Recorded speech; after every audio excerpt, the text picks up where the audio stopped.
اگر میں معصوم کی تقلید کرتے ہوئے اگر سستانی کی ویب سائٹ یا کچھ اس طرح سے، کیونکہ ہمارے مسائل تو بالکل نارمل ہوتے ہیں نا، جنرل جو جن پہ سب کا اتفاق ہوتا ہے، تو اگر وہ ان کی ویب سائٹ سے اگر میں کچھ دیکھ لوں جیسے نکاح کے پر فتویٰ یا متع کے اوپر یا کچھ بھی اس طرح کے جنرل مسائل ہوتے ہیں، تو کیا وہ صحیح ہوگا میرے لیے؟ بہرحال اگر بات یہ ہے کہ اہل بیت علیہ السلام کا فرمان یہی ہے کہ آپ اہل بیت علیہ السلام اور ان کی باتوں کا اتباع کریں، ان کے فرمان، یہ کہیں ان کا فرمان نہیں ہے کہ آپ کسی کا فتویٰ لے کے بیٹھ جائیں. تو یہ اہل بیت علیہ السلام کے طریق سے ایک انحراف ہے کہ آپ ایک شخص کے رائے پہ عمل کرتے ہیں اور اہل بیت علیہ السلام کے آراء کو چھوڑتے ہیں. تو بہترین طریقہ یہ ہے کہ آپ کتب حاصل کریں ان کے طرح. اگر اکثر یہ ہوتا ہے کہ اگر ایک کتاب کے 2 ترجمے ہیں تو ان ترجموں کا اگر آپ مقایسہ کریں تو بھی کافی اندازہ ہو جاتا ہے کہ دو شخص نے ایک ہی جیسا ترجمہ کیا ہے، تو اندازہ ہو جاتا ہے کہ یہ ترجمہ صحیح ہے.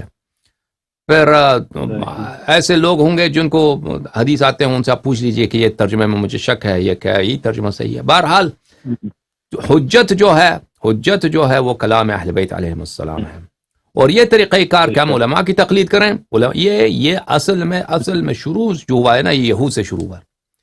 یہ علماء کی تقلید کا سلسلہ یہ یہود سے شروع ہوا تھا، اور یہود عراق میں بہت تھے. یہود، یہ بابل جو ہے نا، یہ بابل یہودیوں کا مرکز تھا، کوفے کے بالکل قریب، کوفے کے بالکل ساتھ بابل جو تھا یہ یہودیوں کا مرکز تھا.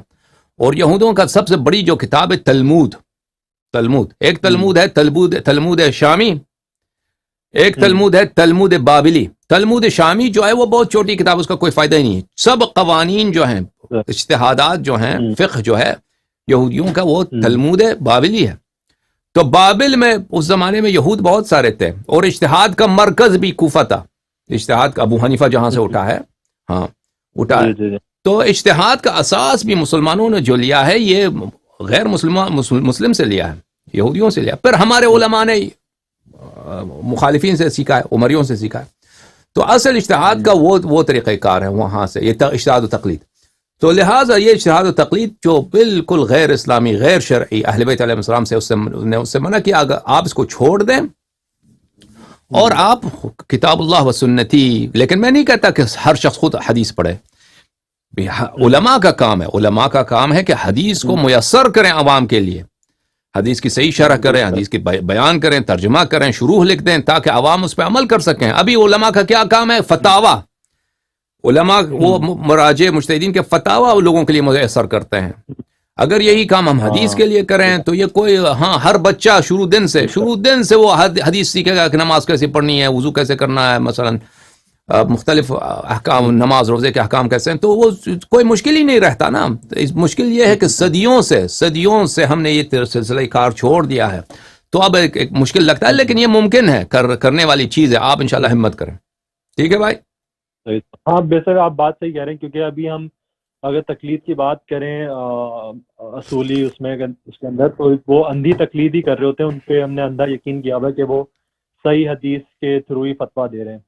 تو بالکل. یہ بات باقی آپ یہ سمجھ سکتے ہیں مجھے کہ یہ تو اندھی تقلید ہو گئی واقعی.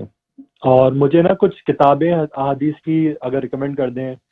مجھے اردو زبان بالکل کتابوں کا پتہ نہیں بھائی، میں اردو زبان کی کتابوں کا بالکل نہ مطالعہ کرتا ہوں، نہ میرے پاس کوئی ہے. میں اس کا ترجمہ عربی کتابیں جو ہیں، بہترین کتاب جو ہے اصول کافی، فروع کافی ہے. بہترین کتاب من لا يحضره الفقیہ ہے. بہترین کتاب آپ کی خدمت میں عرض کریں کمال الدین ہے. بہترین کتاب آپ کی خدمت میں عرض کریں کہ الغیبہ للنعمانی ہے. بہترین کتاب آپ کی خدمت میں عرض کریں بحار الانوار ہے. بہترین کتاب آپ کی خدمت میں وسائل الشیعہ ہے، مستدرک وسائل الشیعہ. بہت سارے شیخ صدوق کی سب کتابیں بہترین ہیں. ٹھیک ہے نا؟ یا علی مدد، یا علی مدد. خدا حافظ. خدا آپ کو عزت دے. یا علی مدد. خدا حافظ.